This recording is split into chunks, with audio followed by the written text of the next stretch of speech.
According to this book, Cornerstones by Sherfield and Moody, they explain that when we are babies, we are only born with two fears: the fear of falling and the fear of loud noises.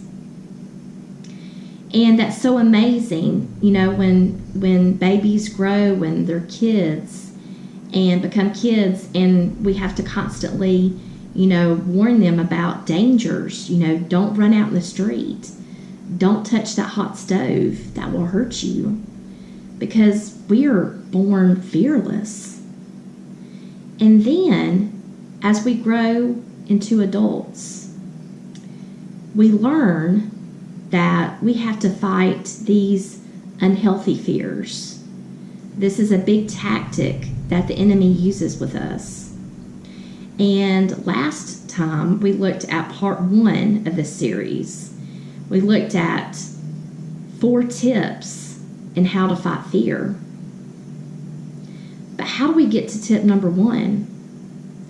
Well, that's what we're going to look at in today's devotional. So stay tuned.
Thank you for joining me today.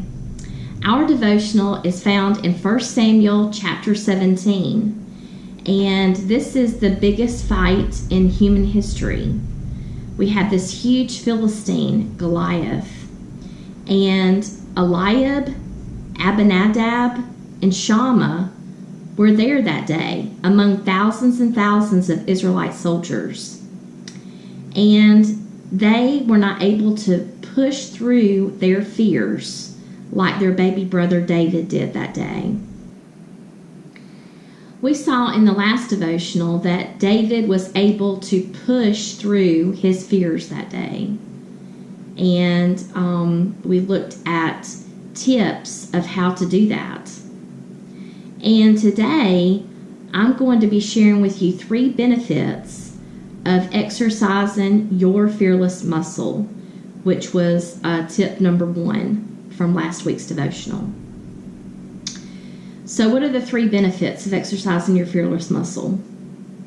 Well, our fearless muscle will not get stronger unless we move ourselves out of our comfort zone and navigate new territory, right? And so this leads to benefit number 1. Benefit number 1 provides a built-in accountability for quiet times. Provides a built-in accountability for quiet times. When we are pushing ourselves out of our comfort zone and we are in new territory, we are needing the guidance of our Heavenly Father. We don't know how to proceed, and we have to have His guidance. And the only way we can get His guidance is through His Word. We all struggle with maintaining a consistent quiet time, maintaining that consistent time that we spend alone with God. And this is a benefit of exercising our fearless muscle. It provides instant accountability.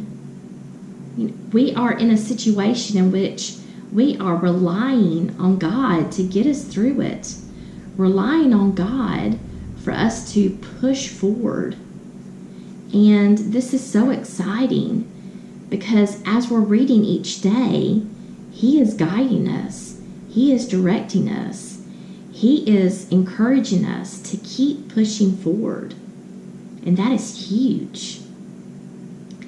The second benefit of exercising your fearless muscle is it makes your relationship more real with your Heavenly Father.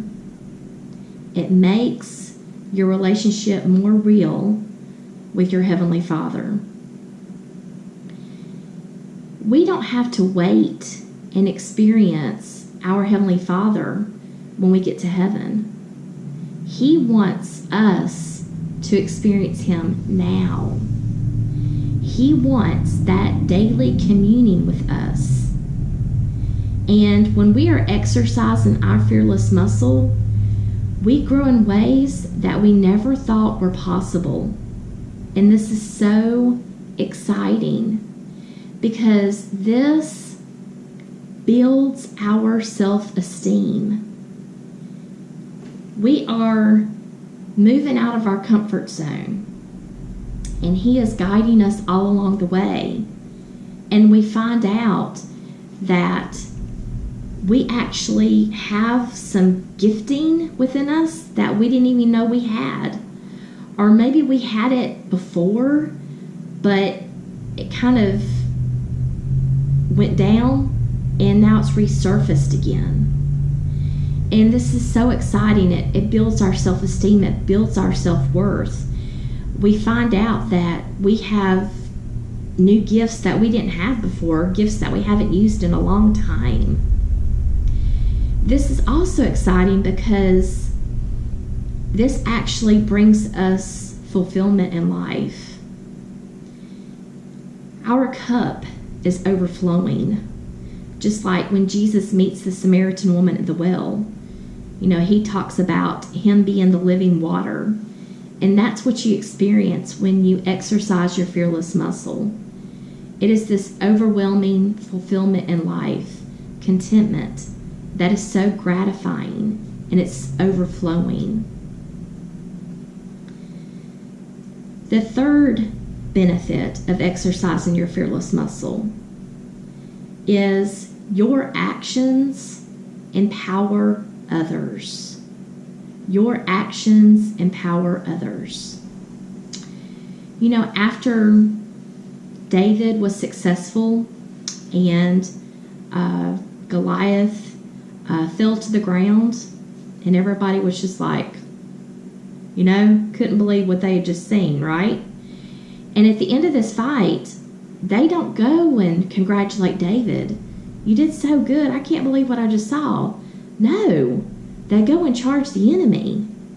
His actions empowered them to go fight their fears. This is actually in 1 Samuel chapter 17, verses 51 and 52. It says the Philistines ran towards, the Israelites ran towards the Philistines and charged their enemy. They had gotten so much empowerment by seeing that firsthand with David. And that's what your actions do. When you exercise your fearless muscle, you are empowering others. And that is huge. And so with those benefits, you can see why the enemy uses fear so much in our lives, right? He doesn't want us to have a strong self-concept. He doesn't want us to have a strong relationship with our Heavenly Father and experience this joy and contentment in life, because He likes to try to give it to us in a physical sense. And in the physical sense, it never brings us contentment, right? The more we get, the more we want. And it leaves us so unfulfilled. And, and we also, get to empower others. And so this really, the enemy hates this. The enemy hates when we exercise our fearless muscle. because this really does put a dent in his plans. So let's work on exercising our fearless muscle. You know, when David was looking back at his past and his history of exercising his fearless muscle, and he was recalling that instant in which he protected the sheep, you know, from a lion and a bear. That's not where he started. It started way before that. There were times in which he was taking small steps to exercise his fearless muscle, and it built up to that event that he went back to in order for him to fight Goliath this day. And so we don't need to think, well, you know, our history is not like David's. David's didn't start like that. David started long before that. But he did start. And that is my spiritual food for you to munch on the rest of the week. I can't wait to see you next time.